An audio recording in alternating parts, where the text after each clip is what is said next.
internacional privado, concepto y alcance. ¿Okay? En este tema lo que vamos a ver es, primero, ¿qué es el derecho internacional privado? ¿Cuál es el origen del derecho internacional privado y su desarrollo histórico? Pero también con qué está vinculado el derecho internacional privado, cuál es la importancia de esta materia. ¿Ya? Por algo está en el pensum de materias, ¿no? Alguna importancia tendrá. Entonces eso es lo que vamos a ver ahora.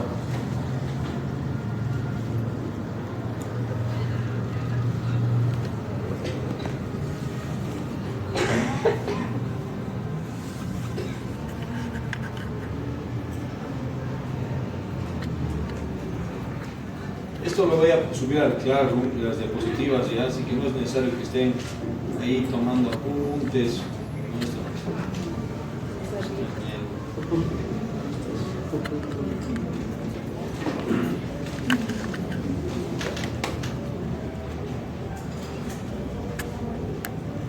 Ya. ¿Qué es lo que vamos a ver? El contexto jurídico en el que se desenvuelve la materia, el concepto de ordenamiento jurídico, porque hay que entender desde el punto de vista del derecho, perdón, de la teoría del derecho, qué es un ordenamiento jurídico y cómo el derecho internacional privado se vincula con esa acepción. El derecho internacional privado como campo jurídico, ahorita ahí cuando lleguemos a ese punto vamos a ver qué quiere decir el campo jurídico. Luego la definición de derecho internacional privado, su desarrollo histórico y luego el concepto vinculado a las escuelas estatutarias, que vamos a ver luego qué serán las escuelas estatutarias. ¿Ya? Aquí hay una frase en el texto, al final dice, cuando alguien migra, no sé, está muy líquido, ¿no? Que no es muy potente este aparato, pues. Es un aparato pequeño y ahí dice, ¿no? Cuando alguien migra, no lo acompaña solo su alma y su esqueleto, también lo hace su derecho. ¿Qué quiere decir esto? El derecho internacional privado tiene como base un fenómeno social, que es el de la migración. Esa es la migración. Las personas migran constantemente de un lugar a otro. Si bien somos medio sedentarios, también somos nómadas, en cierto sentido. ¿Quiénes han nacido en otra ciudad, por ejemplo? No son cochabambinos, levanten la mano. ¿Ah? Yo no soy cochabambino. ¿No? ¿Quiénes tienen padres que no son cochabambinos? Levanten la mano. Ah, ahí va aumentando el número, ¿no? ¿Quiénes tienen abuelos que no son cochabambinos? Ah, bueno, ¿no? Nadie es estrictamente cochabambino aquí. Entonces, la migración es un fenómeno natural en el sentido en que históricamente los seres humanos hemos ido moviéndonos de un lugar a otro en búsqueda de una situación mejor, ¿no? En mejores situaciones de vida. ¿Cuántos bolivianos viven en Argentina? Dicen que más de 1 millón de bolivianos, ¿no es cierto? ¿Es poquito ese número? Es muchísimo. ¿Cuántos bolivianos vivían en España? Otro montón, ¿no? ¿Cuántos vivirán en Estados Unidos? Y así en diversos países. Pero como dice bien aquí este texto, cuando uno migra, cuando uno se va a otro lugar, no solo se va con su cuerpo y con su alma, se va con el derecho más. Por ejemplo, con tu nacionalidad. ¿La nacionalidad la pierdes cuando te vas a otro país? No. La nacionalidad te sigue como cual sombra a un cuerpo. la nacionalidad que sigue a donde tú vas. Pero vamos a seguir viendo esto. El texto, nuestro texto, nos habla de la movilidad humana y de las fronteras. Las fronteras que dividen a los países, ¿son naturales o son artificiales? Natural seguro, así como el agua, como los cerros, las montañas. ¿Por qué se dice que es artificial?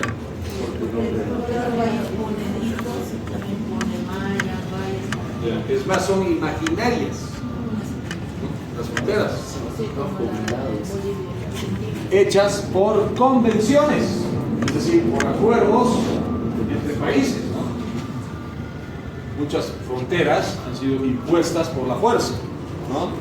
Por vía de las acciones bélicas o la guerra, ¿no?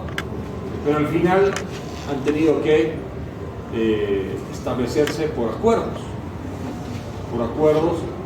entre el país victorioso y el país derrotado, ¿no? El caso de Bolivia, con la pérdida litoral, si bien ha terminado con un tratado desde 1904, firmado por los dos países, ¿no? Por sus presidentes, Bolivia hubiera querido ceder así nomás porque le dio la gana a Chile el litoral boliviano. No, sino porque habíamos perdido una guerra, así de simple, ¿no?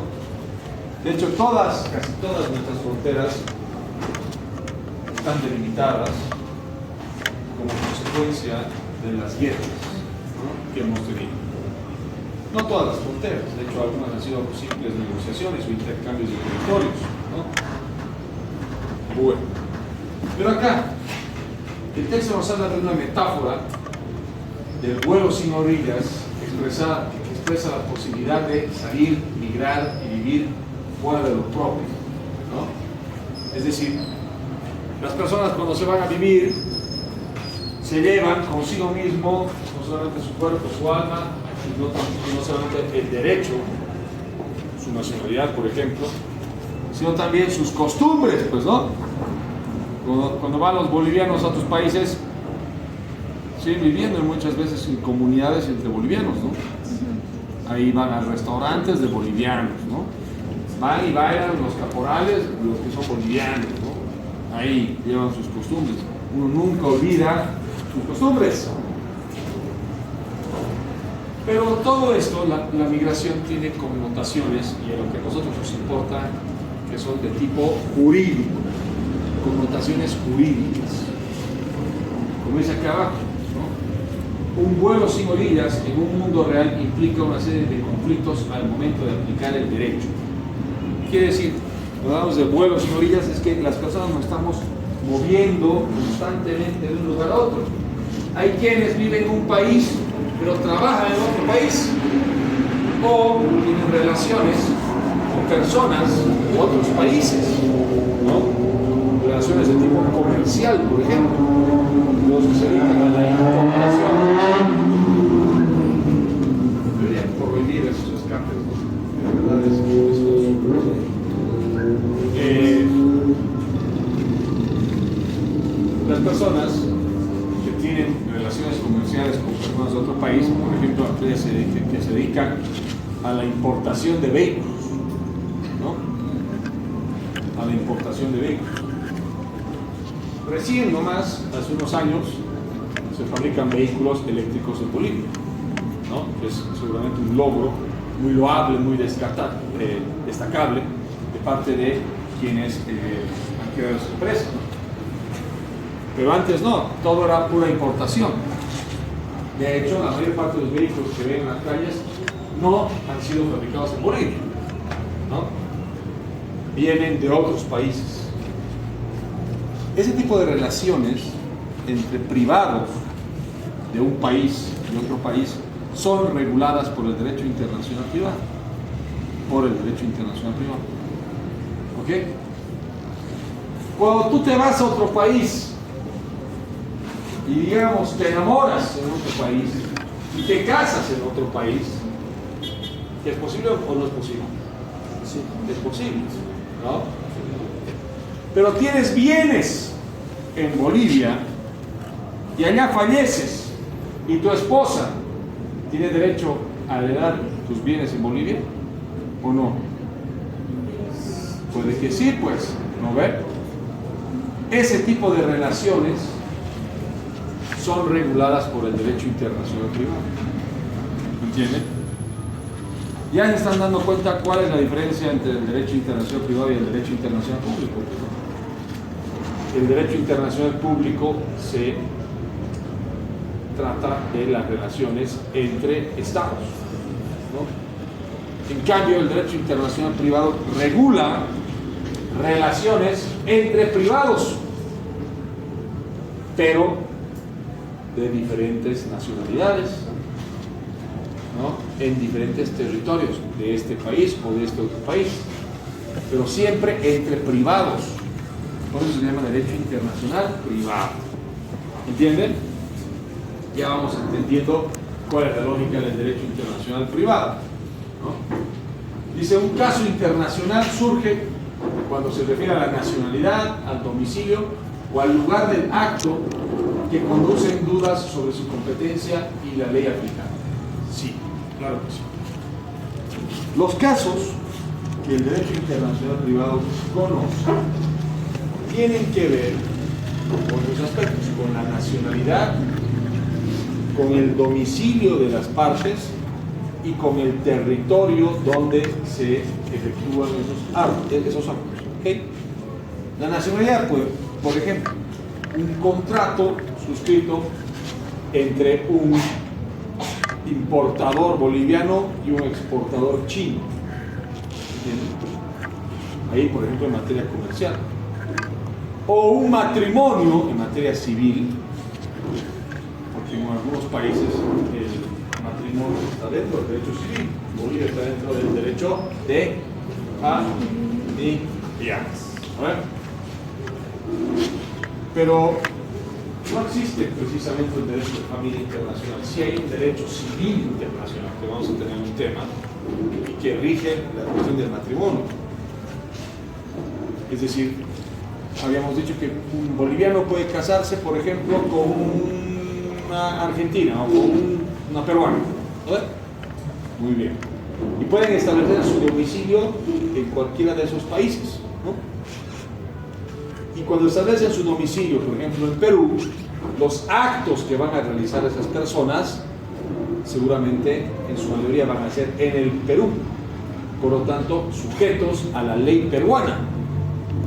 Pero puede ser, como les dije, que el boliviano tenga bienes en Bolivia, ¿no es cierto? La pregunta es, por ejemplo, si es un matrimonio de ese tipo, ¿los bienes que están en Bolivia entran dentro del régimen ganancial o no?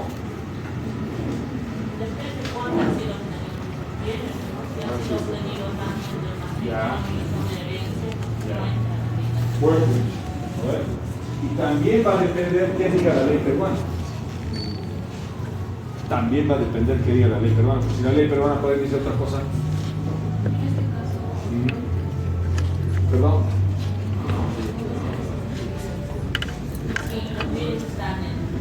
Todo va a depender.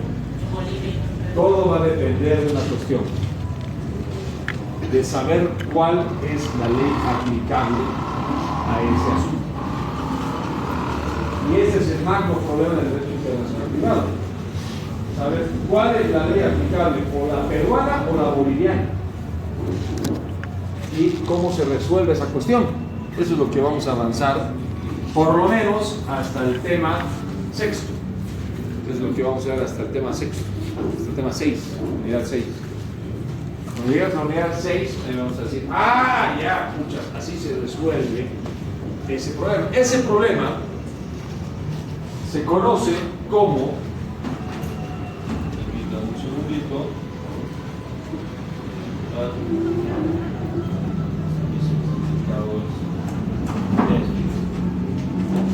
como conflicto de leyes. Este es el principal problema del derecho internacional privado. conflicto de leyes.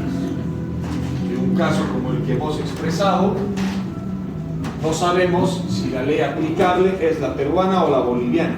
Ahí se genera un conflicto de leyes que la autoridad competente tiene que resolver antes de resolver el fondo del asunto. Entonces, el derecho internacional privado, como vamos a ver más adelante, es en sí una técnica para resolver este magno problema, el conflicto de leyes. ¿Y quién debe resolver ese conflicto? Es la autoridad competente. Y vamos a ver luego quién es la autoridad competente en determinados casos. Puede ser que sea un juez peruano o puede ser que sea un juez boliviano. ¿Ya? Y vamos a ver también nuestro Código Procesal Civil, qué establece al respecto. Pero más adelante, en temas más adelante, les voy a pedir que traigan el Código Procesal Civil. ¿Ya? ¿Por qué nace el derecho internacional privado? ¿No? Principalmente nace cuando una persona migra, digamos, ¿no? Esa persona conserva su nacionalidad, pero puede cambiar su domicilio, puede cambiar su estado civil, puede suscribir contratos en otro país, ¿no? Entonces, cuando uno migra, también lleva consigo relaciones jurídicas. Si vos migras y aquí en Bolivia tener hijos, por el hecho de migrar, ¿quiere decir que dejas de tener hijos? No, sigues teniendo hijos. Pero tienes hijos en otro país más. ¿Puede pasar o no? Sí. Hay quienes hacen eso. ¿No ven? No sé si dichosos o no dichosos, o qué sé yo, eso tenía cada quien. Pero el punto es este, ¿no? En otros países, si tienes hijo en otro país, también vas a generar una nueva relación jurídica de paternidad o maternidad con ese hijo o hija. ¿No ves? Y eso conlleva nuevas obligaciones, principalmente. Porque la paternidad y la maternidad principalmente son obligaciones. Derechos casi no hay. Claro, el derecho que tu hijo te respete, digamos, ¿no? Después, todos son obligaciones. Por eso cuando tengas hijos, cuando decidas tener hijos, tienes que pensar 2 o 3 veces, ¿no? No es solo emocionarse, qué sé yo, porque toda una vida, por un momento de placer, toda una vida vas a tener obligaciones. Pero yo les digo, para mí es una linda obligación ser padre, ¿no? Pero para otros no siempre. De ahí que algunos son descarados y rechazan tener hijos, no aceptan la obligación. Bueno, la persona también, cuando migra, se mueve entre órdenes jurídicos con soberanías distintas, como el ejemplo que hemos puesto. Boliviano que se va a Perú, ¿qué está haciendo él? Está primero cambiando de domicilio, y si va a trabajar en otro país, va a firmar un contrato en otro país. Se está sometiendo a una nueva soberanía, a un nuevo orden jurídico, el peruano. Pero eso no quiere decir que ya en Bolivia no tengo obligaciones, ¿no?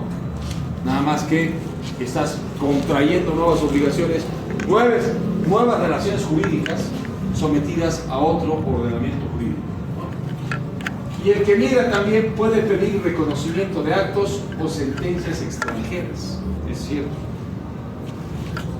Por ejemplo, hay la extradición, puede ser un tema en el derecho penal internacional. El derecho penal internacional es más derecho público, ¿ya? Pero podemos tomarlo como un ejemplo de cómo en un país se dicta una sentencia y esta puede ser ejecutable en otro país, ¿ya? Eso también puede ocurrir. Vamos a ver en un tema más adelante la cuestión de la ejecución de sentencias y laudos arbitrales extranjeros. Claro, en materia comercial, la Cámara de Comercio de un país puede dictar un laudo y ese laudo también puede ser aplicable o ejecutable en otro país. ¿Okay? Eso ya sí entra dentro de la materia del derecho internacional privado. ¿No? Después, las grandes, observamos tres de los grandes problemas o preguntas de nuestra materia es esta. ¿Quién es el juez competente para ese tipo de casos? ¿Qué derecho debe aplicarse de este país o de este otro país? ¿Y por qué? ¿Cómo resolvemos esa cuestión? Por ejemplo, el tema 3, que es funcionamiento del derecho internacional, vamos a ver por pasos cómo resolver esa cuestión. ¿Cuál es el derecho que debe aplicarse? ¿Se admite la eficacia de un derecho de un acto extranjero? Eso depende. ¿Un acto cometido en el extranjero podrá tener validez en nuestro país? ¿Seguro? Por ejemplo, el testamento otorgado en el extranjero. Hay un artículo, incluso 2, Código Civil, que habla sobre eso. Vamos a ver eso. Por eso ya les voy a pedir luego que me traigan también el Código Civil. Chicos, esta materia es súper amplia. ¿Ya? Por eso en mesa es casi imposible aprobar esta materia. Tienes que ser un capo, ¿no? No tienes que dedicarte a estudiar razonamiento lógico, además, entender, porque además tienes que saber derecho civil, tienes que saber derecho comercial, ¿no? Algo de derecho de familia, porque el derecho internacional privado está vinculado a todas esas áreas del derecho privado. Y digo en parte de familia, porque en parte familia es derecho privado, como se refiere al matrimonio, porque nace del consentimiento de las partes, ¿no es cierto?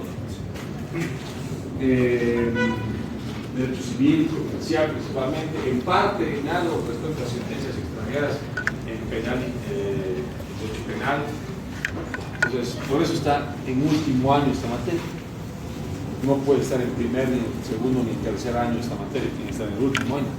Porque tienes que haber aprobado todas las otras materias para pasar recién esta otra. ¿Entienden? Bueno, por eso que si ustedes revisan el texto, a partir del tema 8, 9, ya hay derecho civil internacional, derecho de familia internacional y así, derecho comercial internacional. Sí.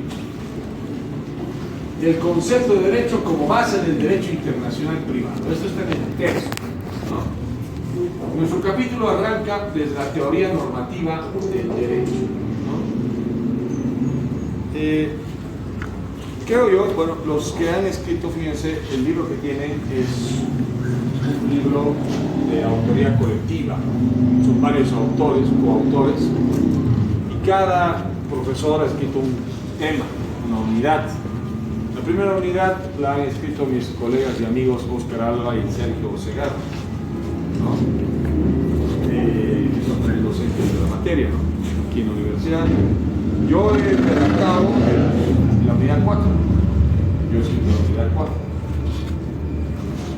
Desde mi punto de vista lo han hecho muy teórico el tema 1, ¿eh? Teoría del ordenamiento jurídico, vamos a tener que llevar porque tiene que ver con la teoría del derecho. Ahí con Kelsen, Hart y otros teóricos del derecho entienden ellos, eso lo vamos a ver también luego, ¿no?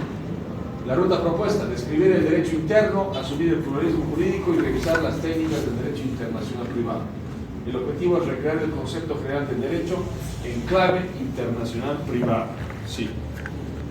Esa es la lógica del tema 1. Entender cómo funcionan los ordenamientos jurídicos para luego entender que el derecho internacional privado es un ordenamiento jurídico, pero transnacional. ¿Cómo rayos entendemos eso? A ver, cada país tiene su ordenamiento jurídico, ¿no? Bien. El derecho internacional privado es un ordenamiento jurídico vinculado a cada uno de los ordenamientos jurídicos de cada país. ¿A través de qué? De los tratados internacionales de nuestra materia. ¿Ya? Pues el derecho internacional privado trabaja de la mano con los ordenamientos jurídicos de cada estado. Y por eso es muy compleja esta materia. Por eso es, como les digo, en esa es prácticamente imposible aprobar. Por eso es que cuando hay contenido mínimo les digo, chicos, no. sé, con otro docente tal vez puedan aprobar, pero aquí es medio difícil, ¿no?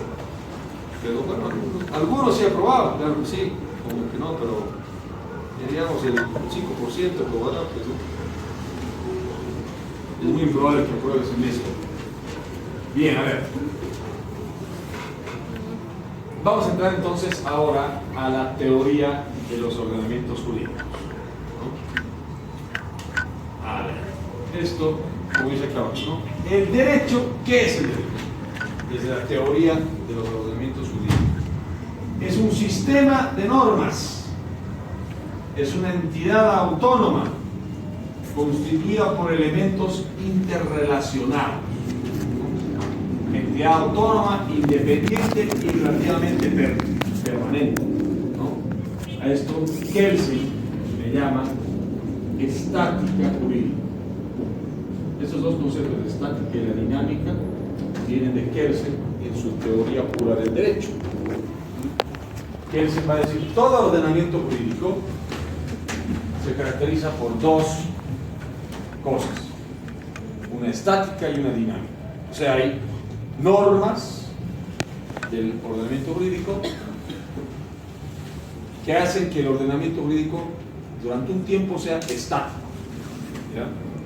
Pero hay otras normas del ordenamiento jurídico que hacen que el ordenamiento sea dinámico, cambie, ¿no? Mute, se reforme, ¿no? Son normas que producen el cambio normativo. Por ejemplo, la facultad de la Constitución que le otorga al legislativo el dictar leyes, ¿no?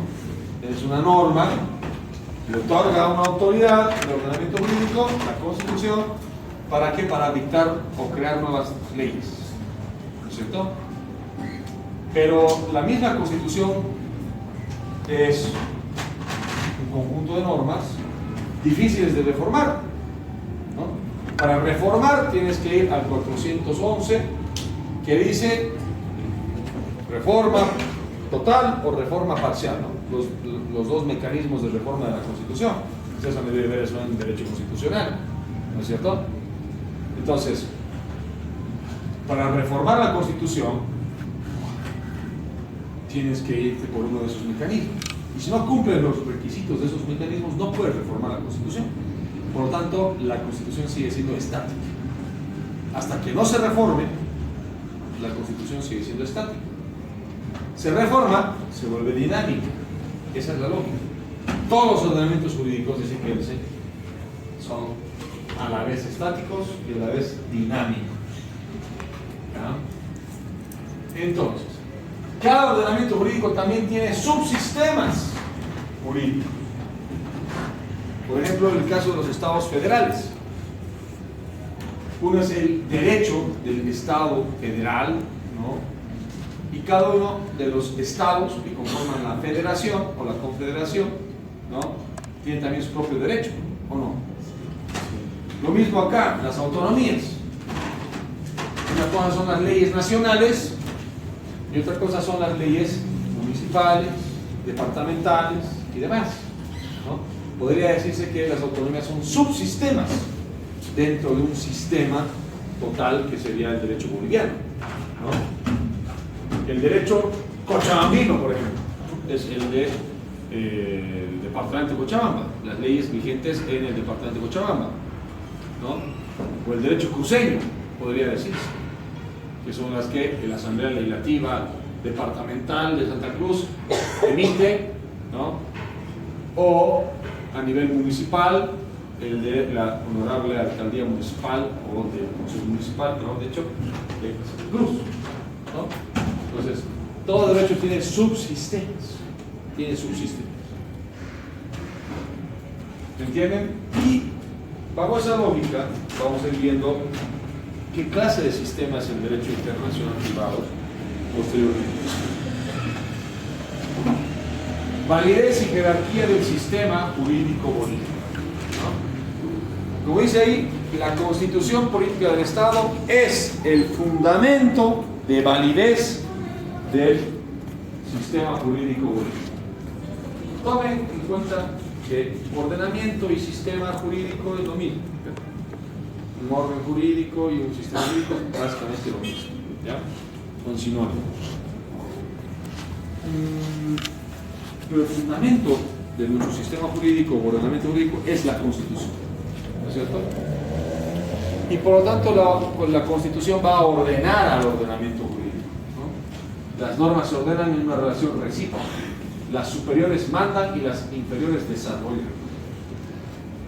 Todo ordenamiento jurídico tiene normas, dice Kelsen, superiores e inferiores, ¿no?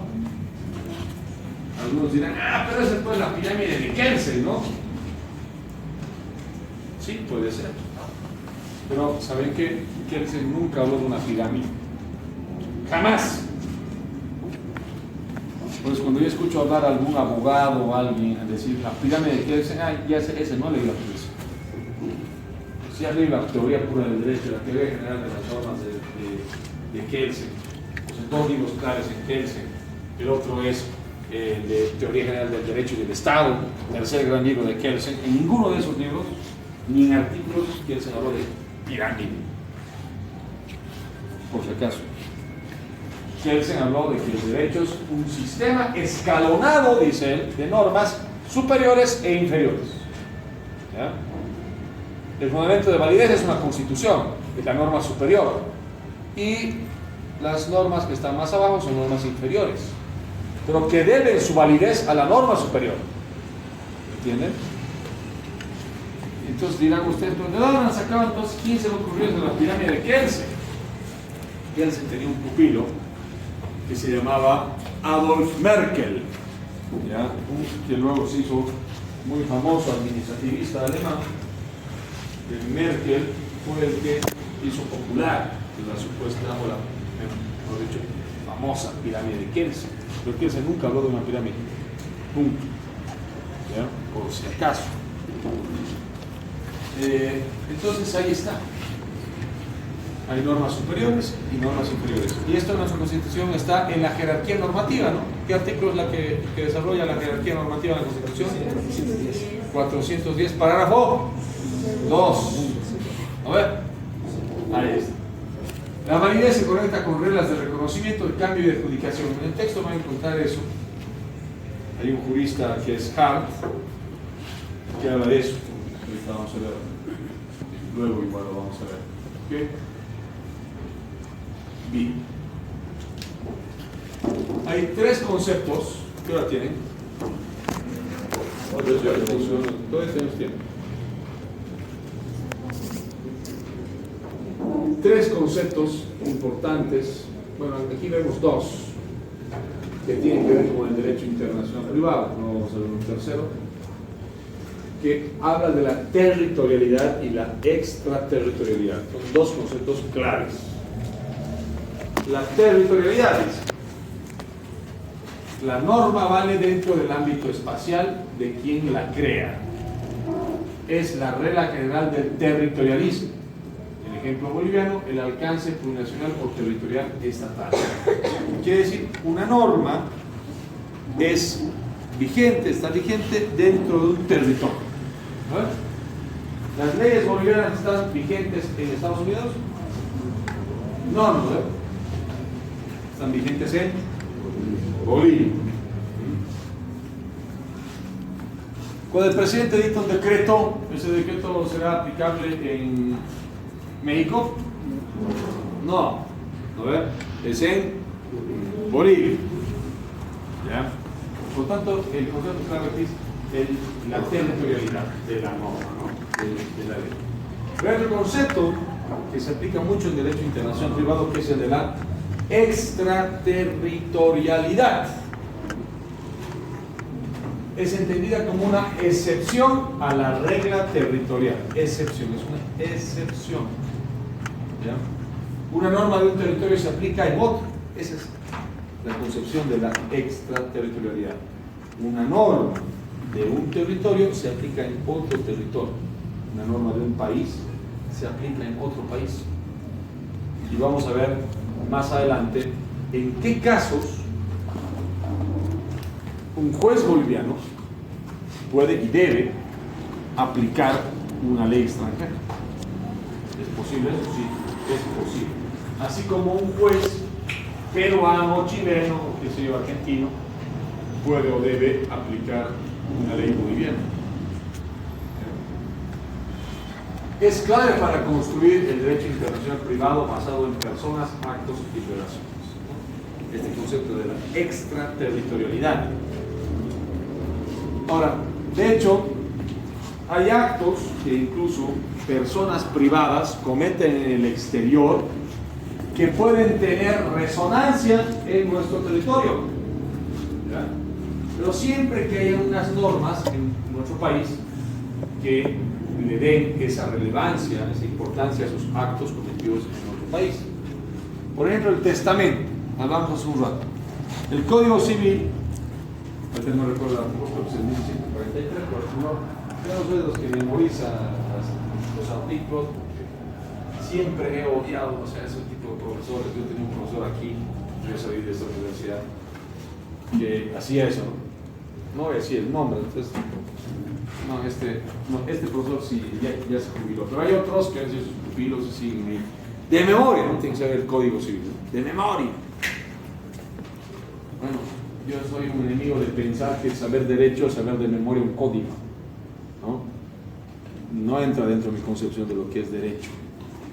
Entonces, pero bueno, el Código Civil lo que dice es esto, ¿no? Que los testamentos otorgados en el extranjero pueden ser válidos en nuestro país, ¿ya? Siempre que, por ejemplo, establezcan o regulen la situación de bienes que están en nuestro país.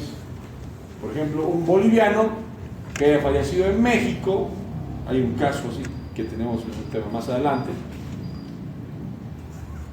deja un testamento, ¿ya? Y él tiene bienes en Bolivia. Y él decide, ¿no? Dejarle, por ejemplo, a uno de sus hijos todos los bienes que tiene en Bolivia. ¿Ese testamento tiene validez en Bolivia? Esa es la primera pregunta. Y la segunda, si es que sí tiene validez, ¿cómo se aplica ese testamento? ¿Ya? Eso es lo que vamos a ver más adelante. ¿Listo?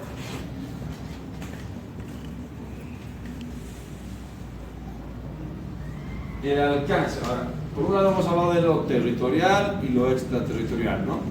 Ahora vamos a hablar de lo personal, lo material y del pluralismo jurídico, ¿no? Las normas jurídicas tienen un alcance personal también, no solamente territorial. Por ejemplo, ¿no? Hablamos de la nacionalidad. La nacionalidad nos persigue donde vayamos.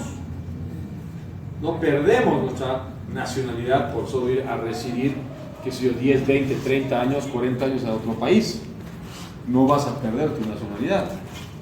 A menos que, bueno, en algunos países podría ser que un país en su constitución establezca que aquel que no vuelva al país en 20 años pierde la nacionalidad. Puede ser, pero no es el caso de Bolivia, ¿no? Entonces, la norma te persigue, tiene un alcance personal, ¿no? A veces el derecho del Estado sigue a la persona fuera de su territorio. El alcance material depende de la competencia de la institución que dicte la norma. Bolivia se presenta como sistema pluralista con subsistemas relativamente autónomos. Eso lo vamos a ir viendo luego, ¿ya? Bien. ¿Hasta aquí alguna pregunta, alguna duda? Chicos, chicas, ¿desde qué hora están pasando clases? ¿Están cansados? Sí. ¿De mediodía, en serio? Sí. Pero con intervalos. Un solo puente tengo. Un solo puente. De 2 a 3 y media. Bueno, lo que pasa es esto, ¿no? Que les quería comentar. Los que no sabían, ¿no? Porque hay otros que sí saben, el vicerrectorado me han designado a una comisión para unificar planes globales con otros profesores de otras universidades que dictan esta misma materia, ¿ya? La idea era que esto se dé desde el año pasado para publicar un nuevo libro, ¿ya? Porque ese libro que lo tienen ahí ya está medio desactualizado, ¿no? Y tiene algunos errores. Pues la idea era unificar planes globales y redactar capítulos para un nuevo libro, pero eso se va a hacer para el siguiente año, ya no va a ser esto. Entonces hemos decidido, como son varios profesores, y no solamente de Cochabamba, sino también de otras universidades del país. Hay profesores de la UNSA, de la Gabriel de Moreno, de la Universidad Juan Misa de Saracho de Tarija, de la Universidad Tomás Frías de Potosí, de la siglo XX de ¿cómo se llama? No, de la siglo XX es de Ayagua, ¿sí? Y la Autónoma del Beni. Entonces son universidades públicas y hay alguna que otra privada, y no nos pudimos poner de acuerdo en un horario que a mí no me afecta. A la mayoría le convenía reunirse los lunes en la noche. Entonces yo era el único que no podía, entonces tenía que acomodarme. Entonces he sacado permiso, porque esto es con la venia del vicerrectorado, y el vicerrectorado me ha concedido este permiso. Pero son 2 lunes más, ¿ya? Este lunes que viene y el otro. Y después ya volvemos a la normalidad, ¿ya? Por eso es que quería avanzar lo más que se pueda. Pero los veo cansados, están durmiendo. Avanzaremos a ver qué hora es.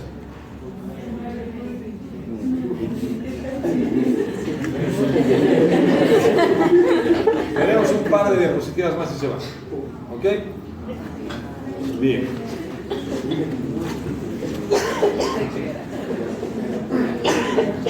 Como dice aquí abajo, el caso boliviano es singular, ya que determina un sistema jurídico pluralista. Según nuestros colegas que han escrito el primer capítulo, el sistema boliviano es un sistema jurídico plural, ¿ya? Porque incorpora las autonomías indígenas, ¿no? Incorpora, bueno, el mismo Estado se llama Estado plurinacional, ¿no? A las autonomías departamentales, todas esas con capacidades de dictar sus propias normas, ¿no? Por lo tanto, el sistema jurídico boliviano se ha complejizado con las autonomías. Y bueno, pero esto es algo muy normal, porque en el plano internacional, si lo vemos así, también hay pluralismo jurídico. Cada derecho de cada país es parte de ese pluralismo jurídico. Estamos ante una pluralidad de ordenamientos jurídicos de cada estado. Y por lo tanto, el derecho internacional privado tiene que vincularse con cada ordenamiento jurídico de los países que tienen que ver con los casos que uno va a conocer. Bueno. El ordenamiento jurídico cambia sin perder su fundamento. Un sistema jurídico tiene sentido si es que es útil para resolver casos. Para eso es el derecho, pues, ¿no? La función del derecho, que es resolver controversias, resolver conflictos. El derecho eso hace. En sí mismo, el derecho es una técnica, un conjunto de técnicas para resolver conflictos. Cualquier área del derecho. El derecho penal, ¿qué tipo de conflictos resuelve, pues? Ya, ¿no es cierto? A través de la tipificación penal, ¿no? El derecho civil, ¿qué tipo de conflictos resolverá? Civiles, tienen que ver con la propiedad, con los bienes, ¿no es cierto? Con las sucesiones, ¿no? Con todo eso. El derecho internacional privado va a resolver un tipo de conflictos, que es ese conflicto de leyes, que luego, más adelante, vamos a terminar de explicar mejor, ¿ya? La dinámica jurídica explica incorporación y exclusión de normas a lo largo del tiempo. Todo ordenamiento jurídico lo que hace es eso, ¿no? Es dinámico. ¿Por qué? Porque se incorporan nuevas leyes dentro de un ordenamiento jurídico y también se abrogan otras leyes, ¿no? Incluso, por ejemplo, en materia constitucional, el control de constitucionalidad es parte de esa dinámica jurídica. Si el Tribunal Constitucional considera que una ley es contraria a la Constitución, la va a declarar inconstitucional, ¿no es cierto? Y esa declaración de inconstitucionalidad significa que esa ley ya deja de estar vigente, deja de ser válida, ¿no? El ordenamiento es cambiante, pero la norma fundamental conserva la validez última, ¿no? Y esa norma fundamental lo dice la Constitución. Es el fundamento del derecho. El ordenamiento jurídico, entonces, es un sistema dinámico por excelencia. Todo ordenamiento. Bueno, esto lo podemos ver ya la próxima clase. ¿Ok? Eso es por lo menos un tercio del avance. Pero la próxima clase, ojalá podamos terminar el tema. Y la subsiguiente ya hacer la práctica. ¿Ya? Por favor, vengan leyendo el tema 1. Ahora, en la próxima clase, ya les voy a hacer preguntas. Y el que no me responda, no les digo qué voy a hacer. No me gustan las amenazas. Pero mínimo les voy a poner mi jeta.